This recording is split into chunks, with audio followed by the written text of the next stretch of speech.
Hello everyone, I'm Professor Niro Mehta. I'm welcoming you to a subject called Automobile Component Design. In this session, we are going to discuss about second part of our case study of helical gear.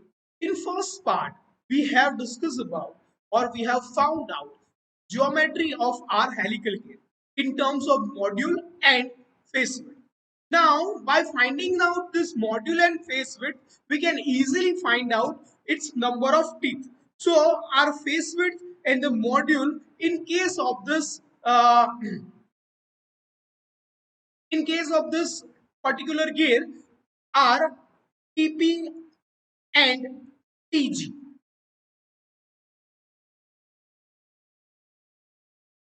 TG. So, TP is nothing but TP TP divided by module.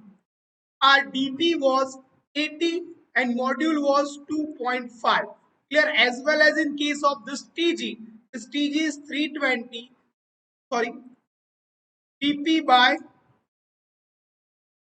DG by M, which is 320 divided by 2.5.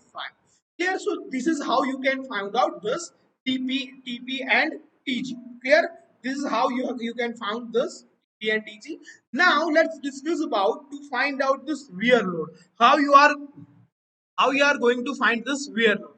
So first of all, let's establish that relation of wear load.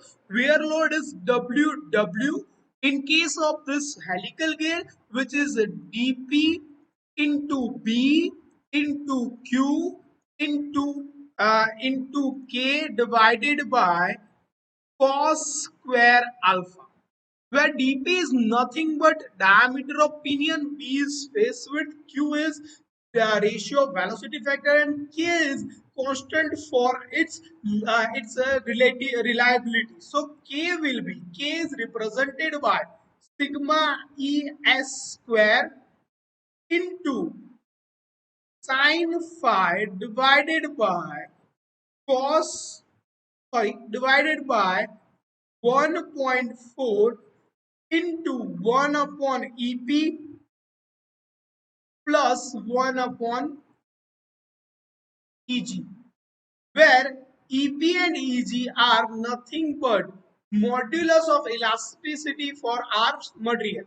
And for steel, EP is equals to EG is equals to 200 GPa. Clear? And sine phi is 20 degrees, sigma es which is given, which value is 618. So k will be 618 square into sine 20 divided by 1.4 into 1 upon 200. If I am taking it as a gigapascal, it is 20 raised to 3 plus 1 upon 200 raised to 3. Here, so ultimately value for k will going to be like this. K value for this case 0.678 megapascal.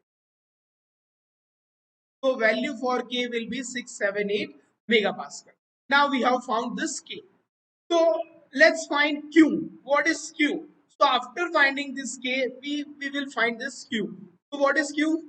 Q was nothing but 2 into velocity ratio. Q is nothing but 2 into velocity ratio divided by velocity ratio plus 1. So what will be velocity ratio? Velocity ratio is equals to dg by dp. Clear? dg by dp, which is 320 divided by 80 is equals to 4. So here it will be 2 into 4 divided by 5, and it will come out it as a 1.6. So we found this Q in that equation. Now, after Q and K, we have to find this direct our equation, which is W. So we got that W will be dP into Q into B into K divided by cos square alpha, where dP was 80, Q we found out 1.6, B we have found out 32 into K we have found 0.678 divided by cos cube, sorry, cos square 45 degree. Now what is this wear load? Wear load is nothing but a load will be set up in your gear at your gear after some time. So it will always be, this load will going to be always will be greater than your static, or you can say thrust load.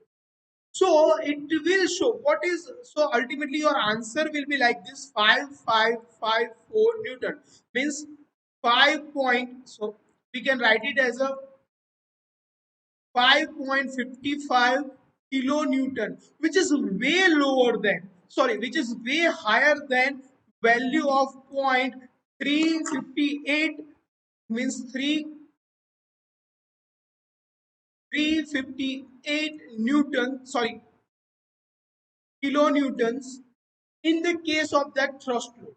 So what is the significance of this? So our gear can carry wear load which is way higher compared to thrust load. So our gear will show good amount of strength against wear load compared to thrust load.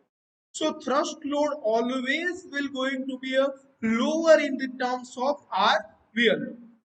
So this is how we can have our example. This example is also will going to be present in your GTU examination. It contains 7 marks.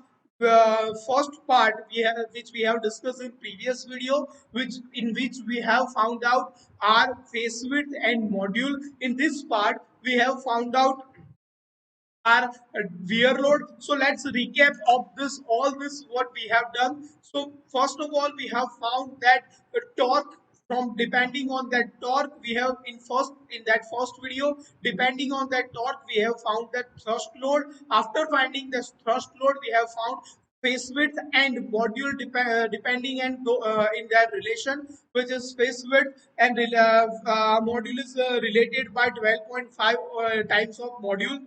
Then after that we have found this wear load. To find this wear load we have to find this velocity ratio factor as well as K, B and dP. So ultimately our value for this 5,554 Newton, which is 5.54 to 55 kilonewton. I hope you understand this example very well. Clear? If you have any doubt regarding this example, you can directly contact me or ask me. Thank you. Thank you so much.